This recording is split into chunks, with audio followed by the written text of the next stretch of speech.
Good morning. My name is Amefika Geuka. I'm currently the chairman of the board and, of course, a co-founder of the Joseph Littles-Nguzo Saba Charter School.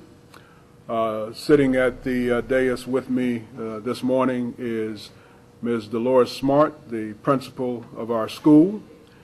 And what I will be doing this morning to open this news conference is to read from a prepared statement that has been put together by the consulting group that is organizing and coordinating this walkathon on behalf of our school in particular and in support of the elevation of African-centered education in general. Let me say, however, before I read my prepared comments, that this walkathon is not a march and it's not a protest. We are not protesting anything. What we are doing is advocating for something very definitively. And what we're advocating for will come clear as I read the prepared statement.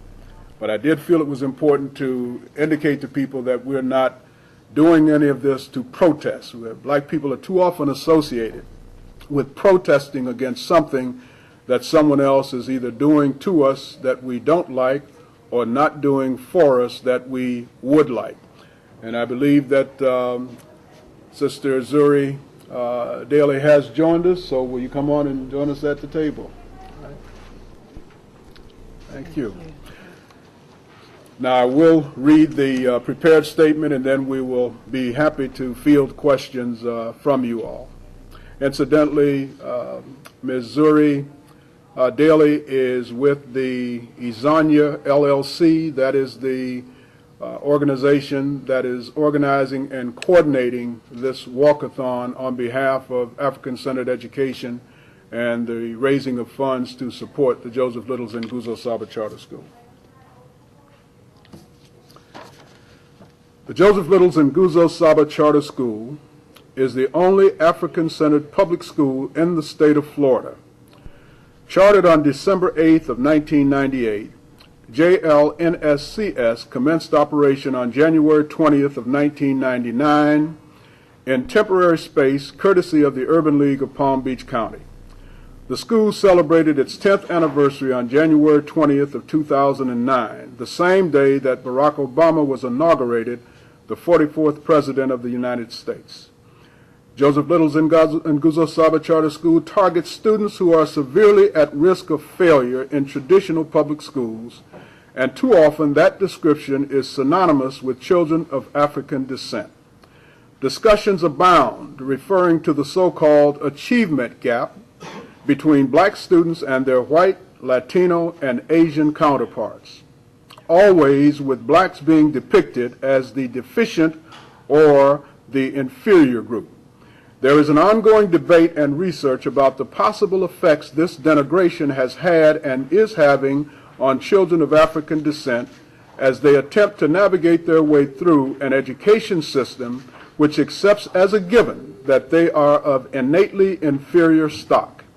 The outcomes related to unemployment, imprisonment, and destruction of the black family are well documented. We are asking real black men and women to please stand up and walk to help call the village to account. This 1,000-mile trek from West Palm Beach, Florida to the nation's capital has a threefold purpose. Number one, to challenge consciously responsible black adults to demonstrate a willingness to revive their sense of responsibility to restore our children's inalienable right to a childhood. Number two, to raise the level of awareness among the caring public to the critical need for and to elevate the credibility of African-centered education as the most effective means of restoring an adequate, realistic self-image to black children who have been too long under mental and emotional siege. And number three, to raise an unprecedented amount of money via sponsorships and pledges to elevate the Joseph Littles-Nguzo Saba Charter School to the long sought-after status of self-sufficiency, self-reliance, and fiscal independence and autonomy.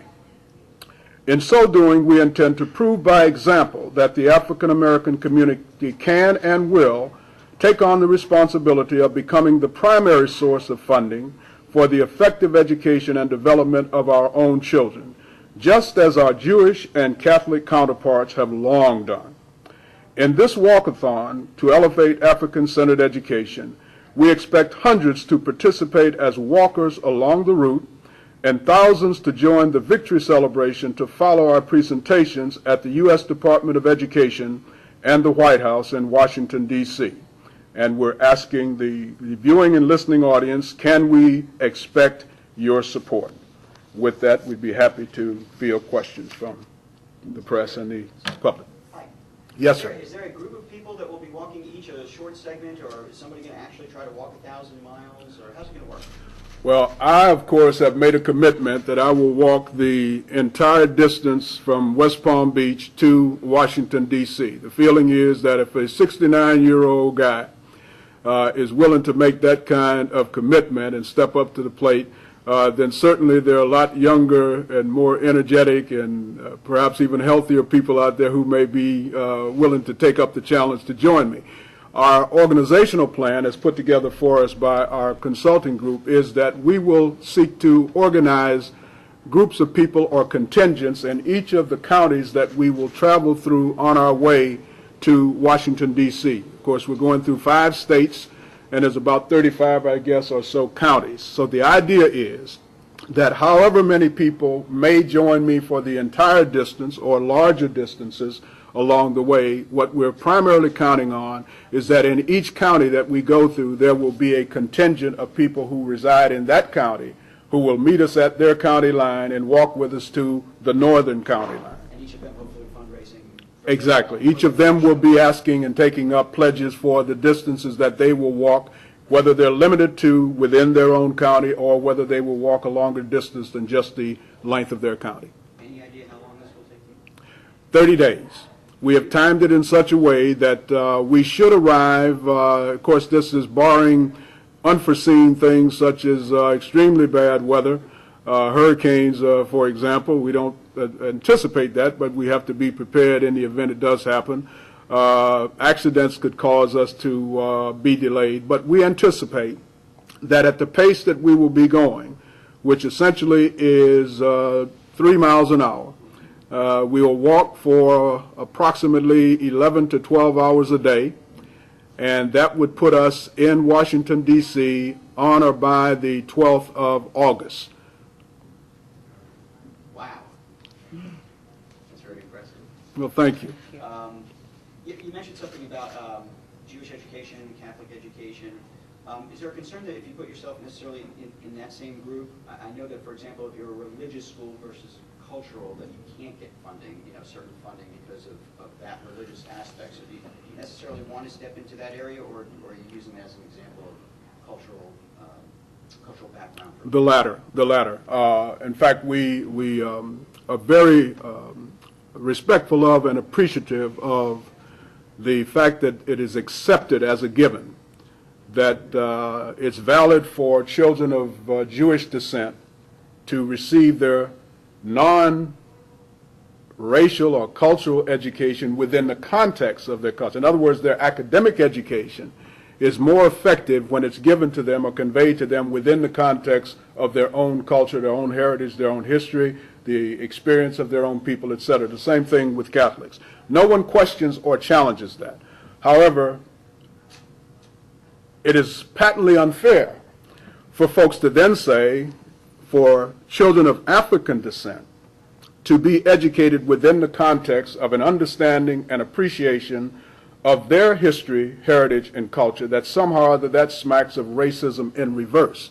If it is not classism in reverse or religious-ism in reverse for Jewish people or Catholic people to be concerned about teaching their children grounded in their own culture and history and heritage, and build their self-esteem in the process, then it's no less onerous, or it's no more onerous than that for black children to have that advantage. And since it's black children who are supposedly the ones who cause the greatest amount of difficulty in terms of effective education, in public education especially, then we ought to be looking at what those children need in particular. What are their particular needs in order for them to overcome these burdens that they have to deal with, which contribute to the so-called, I call it, achievement gap between African American children or children of African descent and their counterparts in the white race and the brown races, et cetera, et cetera.